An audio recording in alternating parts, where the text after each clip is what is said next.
पहले ये है कि भारत जो है वो अपना जो डिजिटल पेमेंट सिस्टम है यूपीआई, उसको श्रीलंका, मॉरिशस और फ्रांस और बहुत सारे मुल्कों के साथ वो इंगेज कर रहे हैं। इट मीन्स के वो तो एक अपना पैरेलल, जिसे वो कहते हैं ना, अपने लोगों के लिए सिस्टम क्रिएट कर रहे हैं कि उनको किसी किस्म की अब जिस मुल्क में भी जाएंगे वो समझे अपने मुल्क के अंदर ही बैठे अभी हुए तक हैं। वो चीज नहीं भूली जब मोदी साहब एक इंटरनेशनल कैंपेन पर निकले थे, जिस सिलसिले के अंदर वो अमेरिका आए, फिर फ्रांस गए, फिर उसके बाद वो मिडिल ईस्ट गए।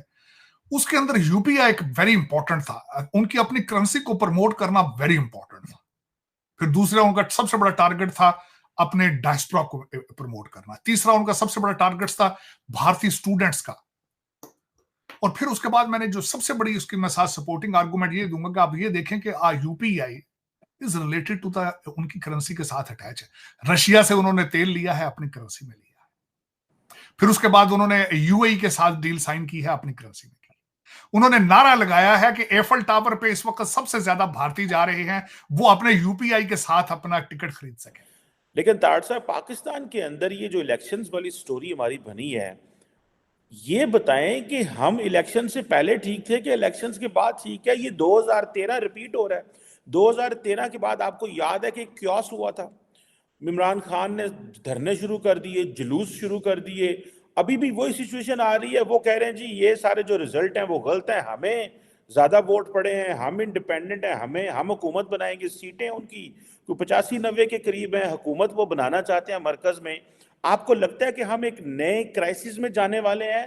क्योंकि एक पॉलिटिकल डेडलॉक भी है, धरने भी चल रहे हैं, मार कुटाई भी हो रही है, और जो आरओज हैं, रिटर्निंग ऑफिसर्स के दफ्तरों के बाहर प्रोटेस्ट हो रहे हैं।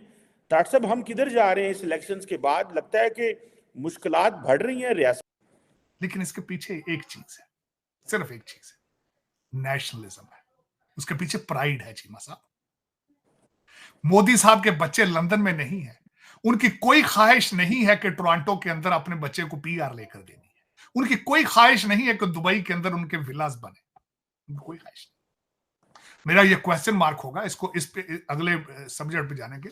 मैं अपने बच्चे जो इस वक्त आवारा बच्चे ट्विटर बना के उर्दू में सारा दिन खेलते हैं, मेरी रिक्वेस्ट होगी गूगल करें बच्चों, गूगल करो, देखो भारतीय कितने एक्स वजीर आजम जो हैं, पुराने वजीर आजम, वो लंदन में सेटल हैं, टोरंटो में है, दुबई में, कहां है?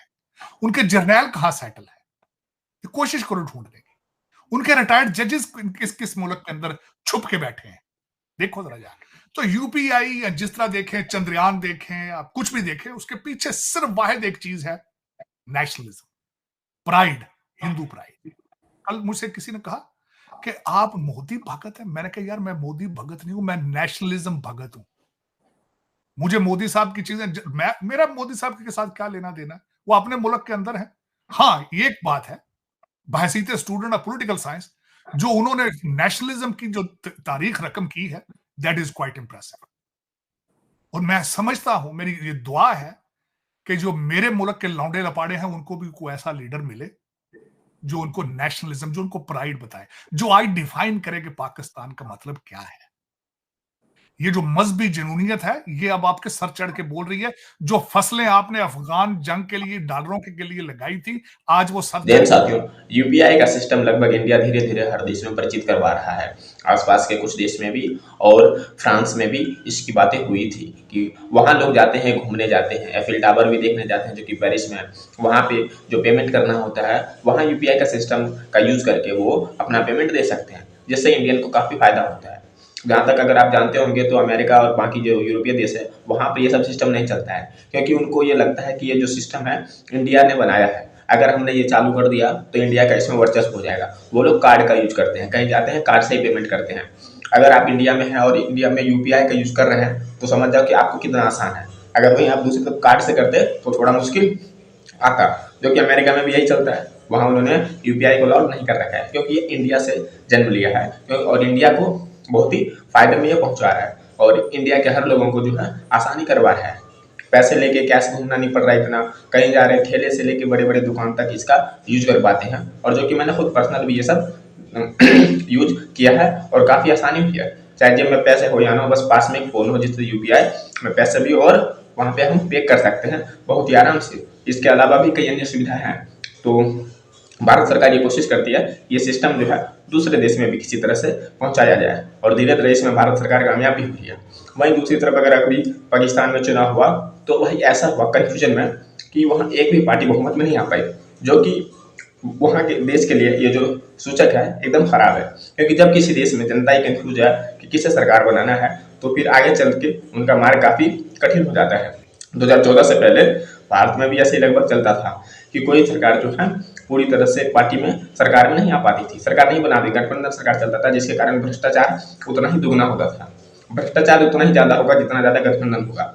बिहार जो भारत का राज्य है वहाँ हमेशा भ्रष्टाचार सबसे ज़्यादा इसलिए रहता है क्योंकि वहाँ हमेशा गठबंधन की सरकार बनती है, कोई एक पार्टी पूर्णतः जीत ही नहीं पाती है, जनता कंफ्यूज है, वो इसको वोट देंगे वो इसको वोट देंगे, जिसके चक्कर में क्या है बिहार इस समय पूरा पिछड़ा है।